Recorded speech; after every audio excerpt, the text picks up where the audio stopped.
host, Harrison Smith. Welcome back, ladies and gentlemen. This is the 27th hour of the Save InfoWars Money Bomb. We will continue to broadcast live until midnight tonight. Go to saveinfowars.com to support us, or infowars2022.com to support us as well. InfoWars Store is where you can get all of our incredible products and supplements. I'm joined in studio by Ernest Ramirez.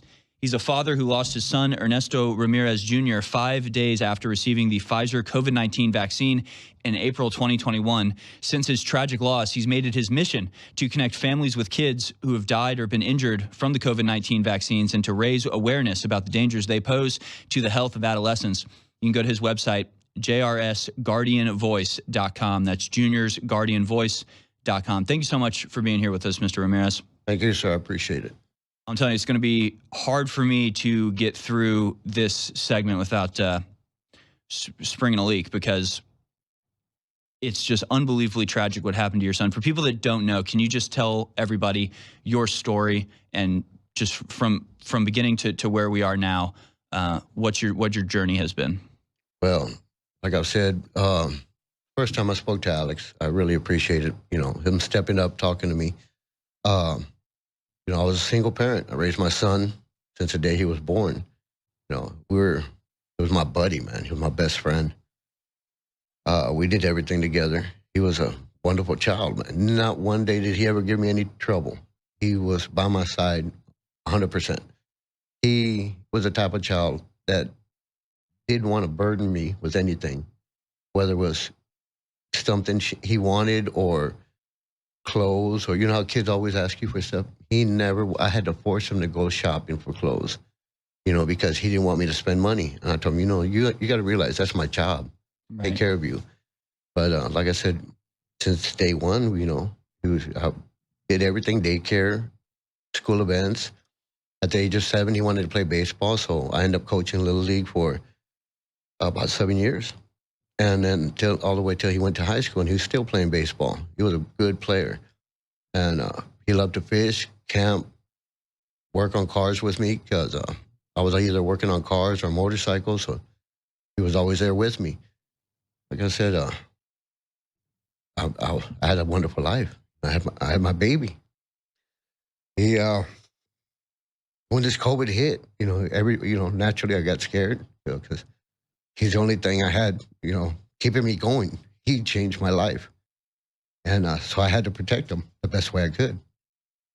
And media was only showing how people were catching COVID, getting locked up in the hospital by themselves, on ventilators, and dying. And I said, my son gets sick and he ends up in the hospital, I'll have to fight my way in there, because I'll always be by his side. So I took the Moderna because I was always in and out of the house. And when they came out and said it was safe for teenagers, I waited a few months, and they kept announcing, they kept showing how people were still dying, so many people dying. I said, look, what? I said, let's go get the Pfizer because they say it's safe. And naturally, he said, sure, Dad. He didn't question it. So we went. I took him. He didn't have any. It was his first shot. He didn't have any reactions. And a few days later, my neighbor, they were real good people. They're good Christian people. They were always watching out for me and Junior. And my buddy's wife calls me and tells me, Mister, can I take the boys out to eat and play basketball? I said, yes, ma'am, of course, because her son was Junior's best friends. They were like brothers. They were always together. I mean, if they weren't asleep, first thing in the morning, they were calling each other always. I mean, they were inseparable. Anyway, I told, yes, ma'am. So I met my son at the door, but I never let him out. And I figured he had that first shot. Maybe that'll help, so I let him out. So I met him at the front door. I gave him some money. I gave him a hug and a kiss. I told him to behave and be good. So she took him out to eat, play video games. Then after a couple hours, she called me hysterical that something was wrong with Junior. And I didn't believe it. You know, I couldn't believe it. Not my son. So I raced over there. And when I got there, they were loading him up in the ambulance already. They wouldn't let me ride with them. So I chased the ambulance to the hospital. They were still working on him at the hospital. And I could see him working on him. The doctor just came out and said, "Your son's dead." Like, it meant nothing. You know, there was no emotion there. No, easy way of telling me. He just blurted it out like nothing. You know, naturally I got angry and, anyway, I went home. Like I said, naturally, your first reaction, I cursed God out loud, and anybody that was trying to call me to comfort me, I cursed them out too. And anyone that prayed to him, I said, because I was always taking my son to church. I always thank God every day for a beautiful day, whether it was rain or shine. I was grateful and thanked him for my house, my son, our life. I was wrong. Actually, I was wrong. Like I said, I got suicidal. Then I realized, in the back of my head, it stayed to me that it was implanted. If I were to do that, I wouldn't see my son again. I won't go to heaven. And so I said, no, I have to have some faith then if that's still implanted in my mind. So I made my peace with God because it wasn't God that took my son. This was man that took my son. So that's why I changed it around. I said, well, I always taught my son to be a man, to love God, love his country. So I said, you know what? I have to do this because I know my son would expect me to do this. Because if I didn't, I could hear him telling me, "Dad, why don't you practice what you preached to me all these years?" So I turned it around and I just said, I'm going to fight for my son's honor and for all these other children, because I'm the type of parent, if I see a child in danger, I'll step in front to protect that child. It doesn't have to be my own. So I feel that's what I'm doing now. I'm trying to stand in front of these kids. I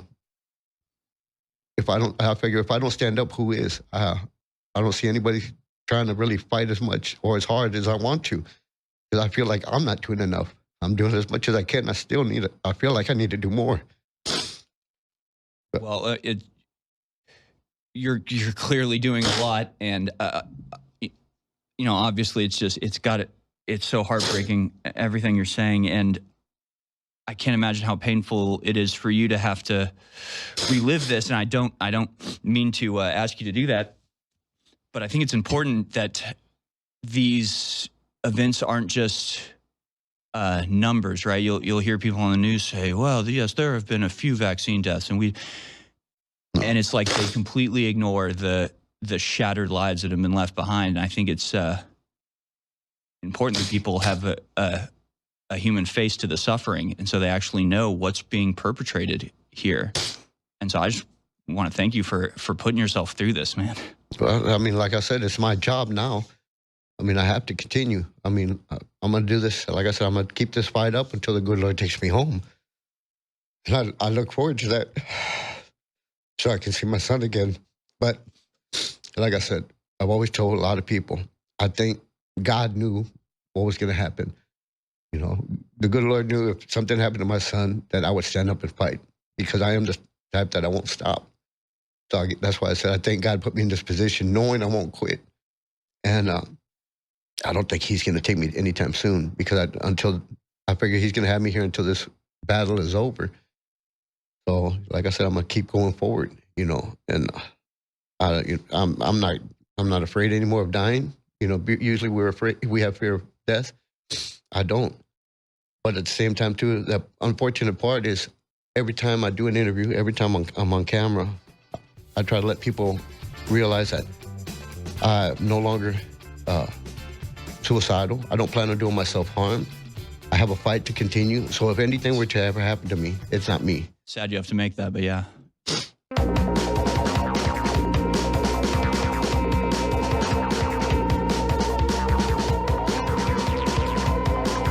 back, ladies and gentlemen. This is the American Journal. I'm Harrison Smith. I'm sitting with Ernest Ramirez. He's on a crusade to spread awareness about the dangers of vaccine injury, and even death.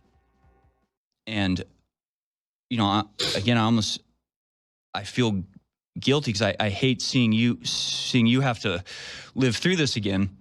But it's important that people have a human face to understand the real suffering, because with all of this news that I cover, I mean, it's almost a necessary defense mechanism I have to not think too much about it. Even something as far away, you talk about the Ukraine war, and as long as you say, well, this many people happened, this happened here at this time, if you don't think about, but then if you zoom in and you think about the lives that are shattered and the suffering that happens, it's heartbreaking. So it's almost as a defense mechanism, you want to separate yourself from the details, from the suffering, from the reality of, just so you can talk about it. And so anyway, so it's a struggle, but it can also be counterproductive if you just see all of this stuff as conceptual, or it's just numbers on a page. It's really not. It's real life human suffering, and it is horrific what's being done for people. And it's especially hard for me with a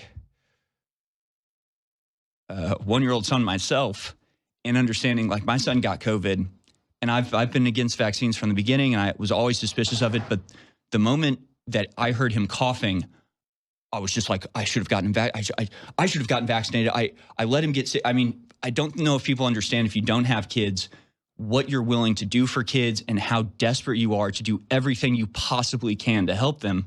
And obviously, it's that very beneficial and positive and parental impulse that they took advantage of with you. Yes, sir. Exactly. Like I said, I mean, if this hadn't happened to us, I would have seen everything going on in the world, and I would have held on tighter to my son. And I would have said, poor people, and just stayed to myself. I wouldn't have done nothing. I would have felt bad for everyone else. And but the thing that did happen to me, like, this is something real. It's not rare, like they said. It's rare. Only few people know. It affects everyone. If they don't die, I've known thousands and thousands of vaccine injured people also. I mean, so it's not like it can't happen to you. It's always, you have that chance. And I try to tell everybody, it's not worth it. If I would have known the risk, even if they told me there's 1% or 2%, I wouldn't have. It wasn't worth it. I wouldn't have done it, because the thing is, they didn't admit it. They didn't tell us the truth. They didn't tell us anything, especially on when Junior got his vaccine. It said nothing about myocarditis, nothing. It wasn't until June they started adding it on the insert. And then now, all of a sudden, magically, there's nothing on the insert anymore.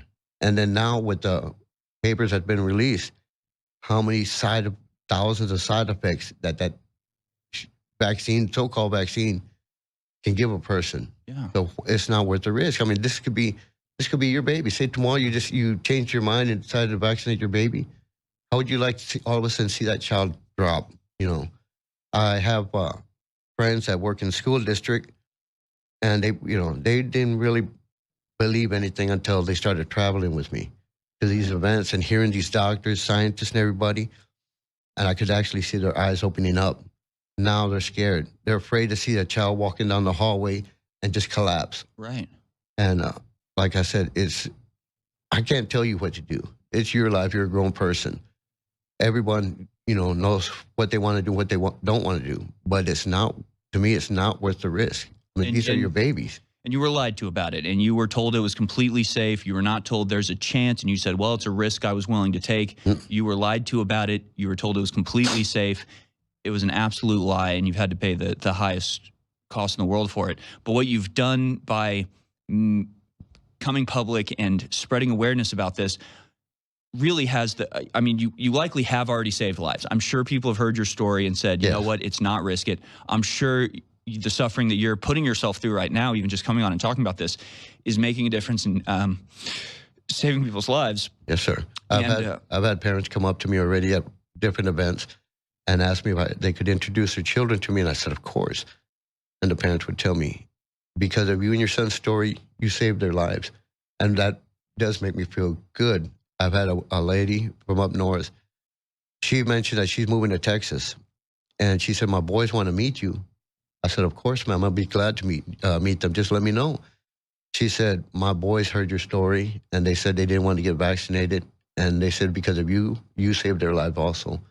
I mean, I don't hear it on a regular basis, but the few times I do hear it, that does make me feel like it's getting out there. Well, and that's just, the people you hear about, I mean, that's just a small portion. Yes. We have tens of thousands of people watching right now who, hopefully if they have a heart in their chest, will be moved by what happened to you and will at least think twice before they trust this medical industry that clearly does not care about the people that they're in charge of. And that's really the most tragic thing about it. And you've been doing a lot. You've been going around talking. You've been speaking up about this. You have not been silent. And the question that comes to my mind is, where are the other parents? Because your son is not the only one to be killed by this. Exactly. How can these people give their child a vaccine and then just ignore that it killed? Like, that's what I don't understand. No. Why aren't there more of you? Because we know There is, because like, look, I've had a lot of friends, and they would call, they'd come by my house, they'd check on, me and Junior all the time. Since I started this, I had a lot of them tell me, you know what, they no longer come around, they don't call anymore because they say I'm getting too much attention from the government. Oh gosh. So the fear of the government has a lot to do with it. Right. And so I believe that's what I believe with these parents. They're either afraid to speak out because something might happen, or they're either grieving too hard and they don't want to speak out. They just Right. want to try to get over. Understandable, yeah. Yeah. So, but like I tell them too, if you want, contact me, please, and so I can tell your story. I mean, Right. everyone needs to be, all their stories need to be put out there. And I mean, I know I'm not the only one. I Right. know for sure, because there's thousands. I get emails, phone calls, text messages from all over the world, not just here in the U.S., all over the world, and they're asking me to go so I can help them. I'm just a regular person. Right. I'm not an elected official or, anybody of importance that I can stop something, but I'm trying to, I'm trying to do it the best I can. Well, it's really an incredible burden that's been placed on you, but man, you've risen to the occasion. I imagine it would almost just be easier to just accept the lie and just go, no, this had nothing to do with the vaccine, just as a way to comfort yourself, because the understanding of what really happened is so overwhelming, and yet you've taken that on and you've made something positive out of it, which is awareness for the danger of this, and hopefully, have some breakthrough these people's hearts who just don't seem to care that this stuff is happening. They know it's happening, and they just say, you're spreading vaccine misinformation, and try to shut you up for it. No, the reality is we're trying to stop human suffering, and we're trying to make people aware of the risk. And if they still want to do it, that's up to them. We're not going to control them one way or the other. But to lie to people and tell them there's no risk, only to have them pay the ultimate price, is just the most horrific thing I can imagine. We'll be back on the other side with Ernest Ramirez. JrSGuardianVoice.com. That's JrSGuardianVoice.com is the website to support Ernest.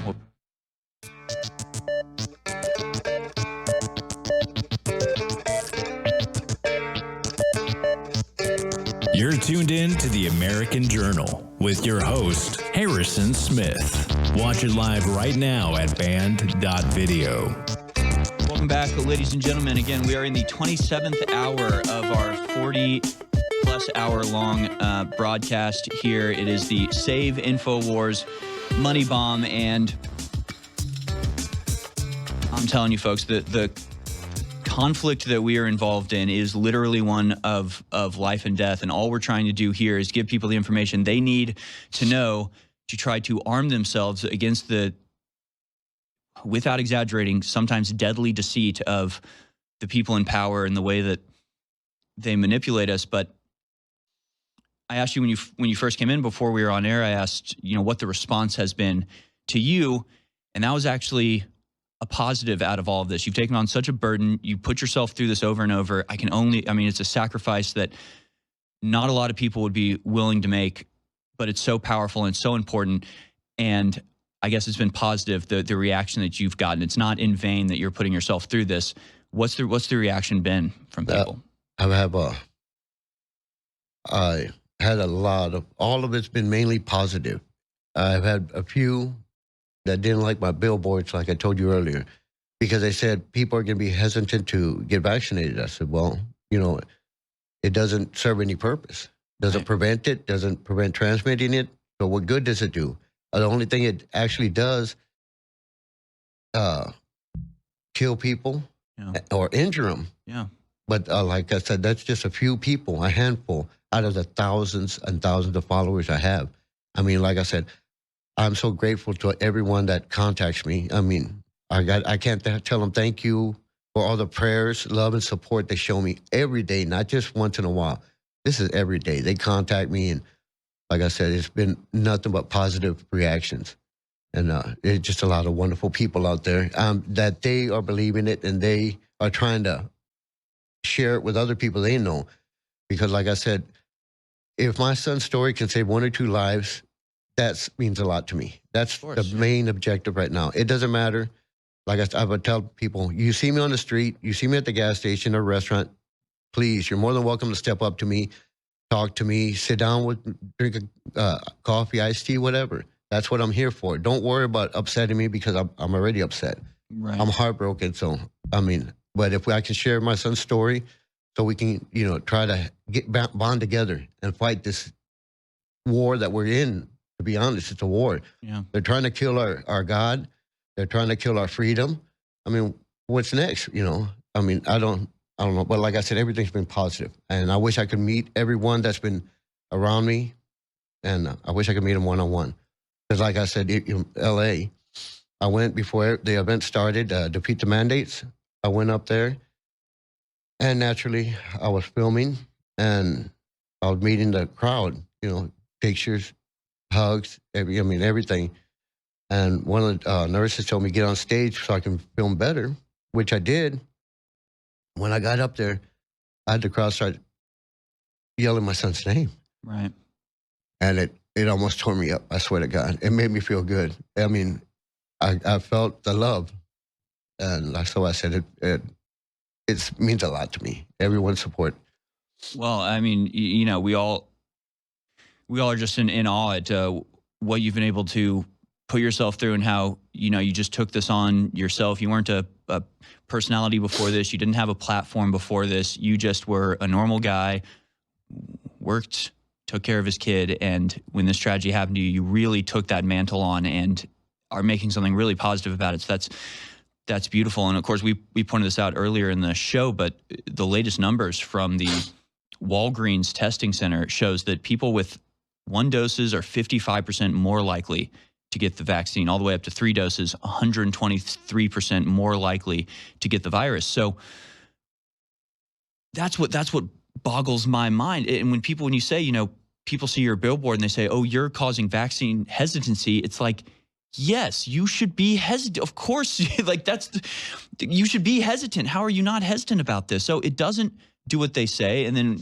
we covered it a lot earlier in the program, but now there's these hepatitis cases breaking out with inflammation of the liver and, autoimmune diseases coming about. I mean, there's about to be a lot more parents in your position, unfortunately, because we have not been able to get this information out there because of the restrictions on big media and media in general. And I will say, your story it's like we talk a lot of crud about social media, but this is where social media is powerful. And this is why they want to ban us from it, is because social media is how people across the country can come together and say, we're here with you. We're here together. You're not alone in this. And when they can take that away and make you feel alone and make you feel like nobody cares, that's so powerful. Yeah. So it's great to see how social media has had a positive impact in your life and helping you get through this. Yeah, I mean, I've been banned. I've been blocked off of Twitter, Facebook. And the thing is, they don't realize the more you attack me, my followers, they throw stuff. I'm blocked on Facebook right now.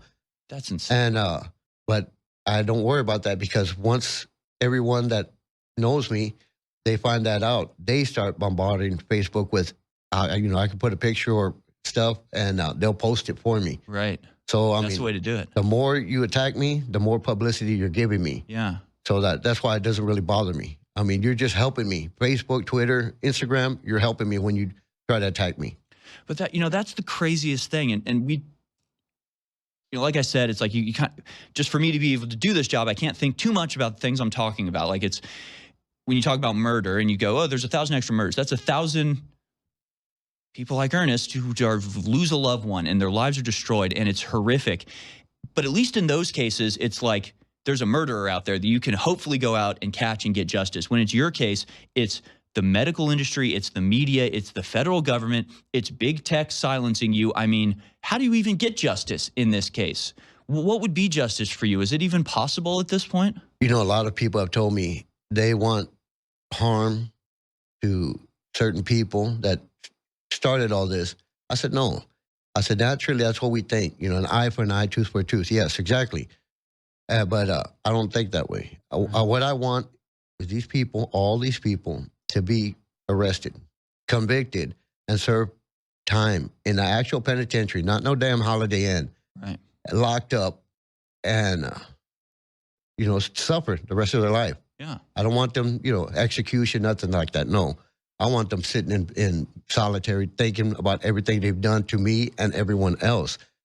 Like I said, please, I know there's more parents out there in my position. I need them to contact me. You can email me, text me, anything. I'll help you. If you're grieving, you need someone just to talk to, call me. That's what I'm here for. So how can people get in contact with you? I know your website is JRS Guardian Voice, so juniorsguardianvoice.com, JRSguardianvoice.com. They can obviously find a lot of your stuff there. Is that the best way for people to reach out to you? They can contact me on Facebook, Instagram, Twitter. I'm even on Truth Social now. Okay. So, text me, whatever you want, and if you need to talk, we'll get together, Well, that's what it's going to take. You can't do this alone, man. Exactly. We need more people behind you and helping you and helping to bring awareness to your cause. You cannot do this alone. No, we have to bond together like a chain. Yeah. That's the only way we can save each other. We need to get our country back the way it used to be. Yeah. We used to be proud. We used to be feared and respected by everyone else. Now we're the laughing stock of everyone. And come on now, I've always been proud of my country. I love my country, and like I said, I know that this is a free speech platform, right? And what we actually need to do, I was gonna wait till Columbus to do this, but I have a certain message that I wanted to put out. I want to call Biden out. I want to call him out, and I want him to dig Fauci out of whatever cave he has him hiding in. Right. And I want him to give us 2 hours. That's the least he can do. We need that. He owes that to us, not just me, my vaccine-injured people. Give us 2 hours. I want them there without the puppet masters. I would love to see Dr. Fauci have to actually face a victim of his crimes rather than a friendly media outlet who lets him get away with his rhetorical trickery where he sounds like he's professional. I think all of that would fall flat in the face of what you've been through. I think that would be a start, and I think prison is a good place to go from there. We'll talk about justice on the other side. Folks, welcome back. This will be our final segment with Ernest Ramirez. The 40-hour broadcast continues with the Alex Jones Show right after this. Please go to InfoWarsStore.com to support us and everything that we do here. And, even just talking during this break about, of course, the problems that happen immediately after people are vaccinated. It's obvious it was the vaccine that caused it. But now we're seeing all of these delayed problems, the liver conditions, the hepatitis, the blood conditions we were talking about. And you really understand the level of attack this is.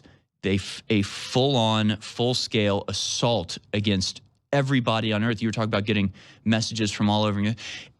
You understand why somebody who gets this, like Alex Jones, is literally running around screaming, going, they're killing all of us, because that's the appropriate reaction to this level of insanity that's being, enacted on us. Yes, exactly. You get a mass murderer going around the malls, the schools, shooting people, and man, they attack that guy. They try to capture that person, right? Convict them, or one way or another. Why isn't the same thing happening in D.C.? These people are actually, they don't have a gun, but they have that damn needle. Yeah. They're actually killing our people off, and nothing is being done about it. We need to have something done. We need, I don't know what the next step is, but we need to step up. Like if that man doesn't know how to take, you know, like I've always said, I love God, I love my country, and hey, I love my people. You know, I would protect my people. So if that man can't take care of his people, maybe he needs to move out of line and let somebody else step in. I mean, hell, if you want, shit, I'll take the spot because I love my country and I love my people. I would never do something like this to the people. Right. After one injury or death, you know, I would stop it right there. And let's take care of, you know, let's take care of our nation, you know, because we are supposed to be a proud nation.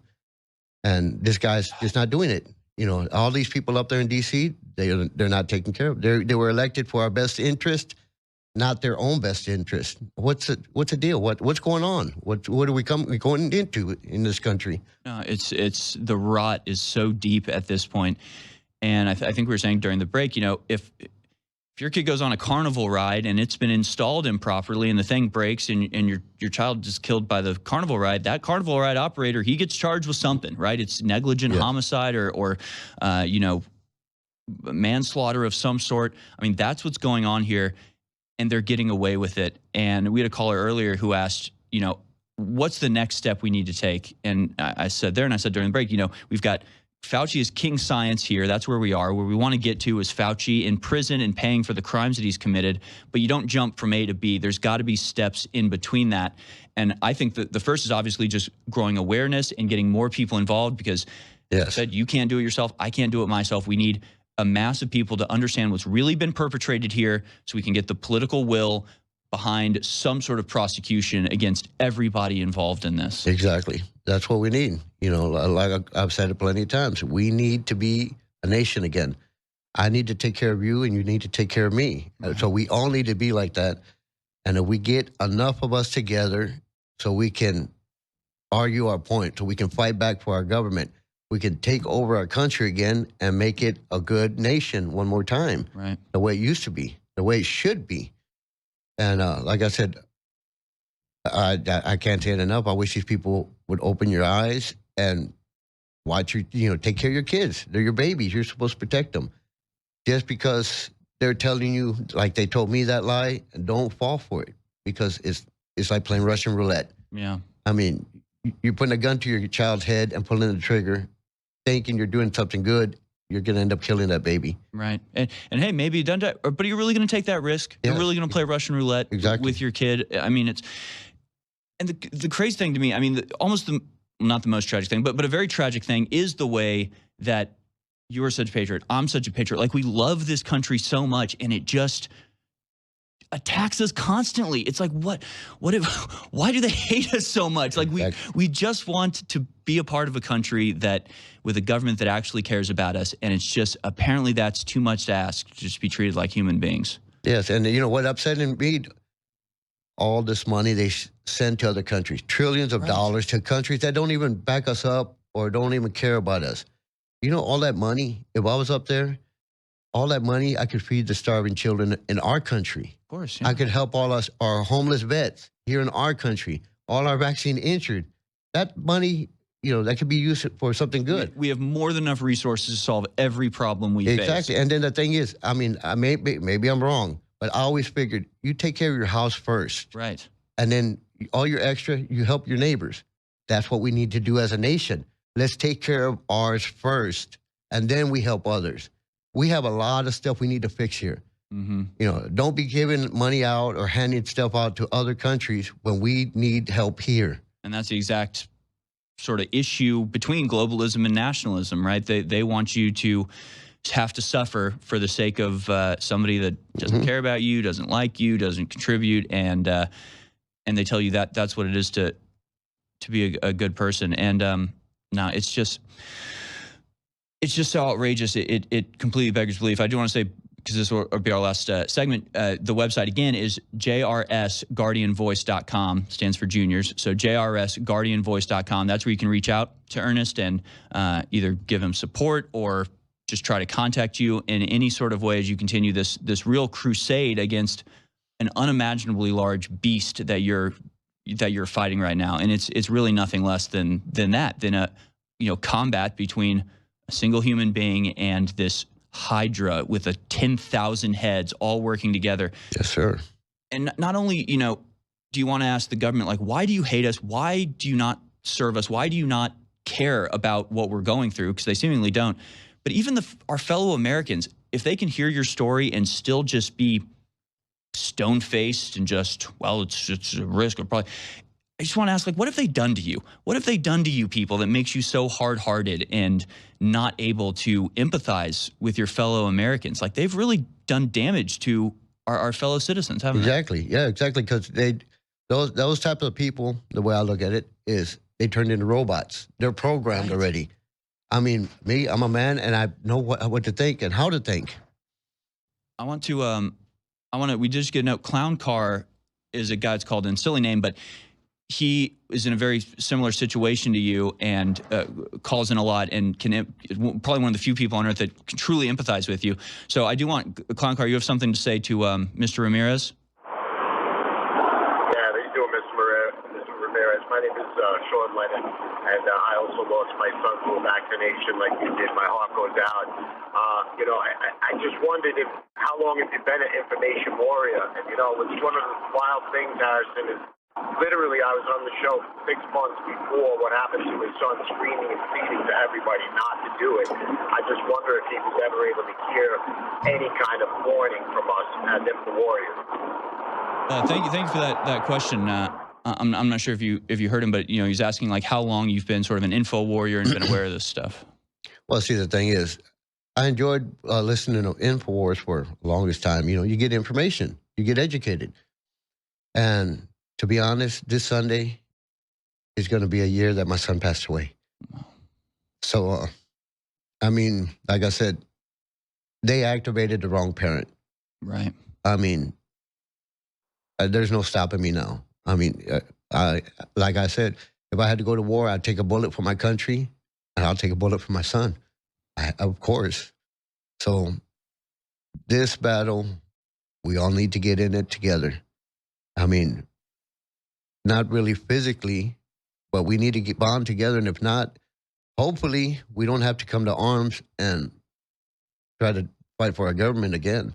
But it's unacceptable what's happening here. And I know Clown Car has called in and talked about it before. I think his son, it was many years ago that it happened to him. And I know nothing is going to make somebody get over what happened to you.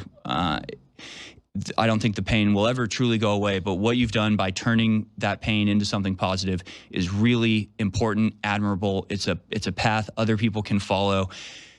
And as you said, they've activated the wrong parent, and sometimes that's all it takes, especially if you have everybody in America that's an info warrior or just a truth lover or somebody who hates to see evil perpetrated on innocent people will be behind you and back you up. And it's such an incredible thing. So I just want to thank you so much for coming on and sharing your story. I can only imagine how painful it is. So just from everybody out there, from the audience I know shares this as well. Thank you so much. Thank you, sir. I really appreciate it. And like I said, again, I want to thank everybody, all my supporters, for the love, support, and prayers. It means a lot to Breanne Jr. Folks, please go to jrsguardianvoice.com. Stands for Junior's Guardian Voice, jrsguardianvoice.com. Let's stop this suffering. Let's get justice for the people who have been murdered by this vaccine. There's nothing more important right now than stopping this from happening to other parents across the nation and across the world. That's going to do it for us. Stay tuned. The Alex Jones Show begins in just a minute. Stay there.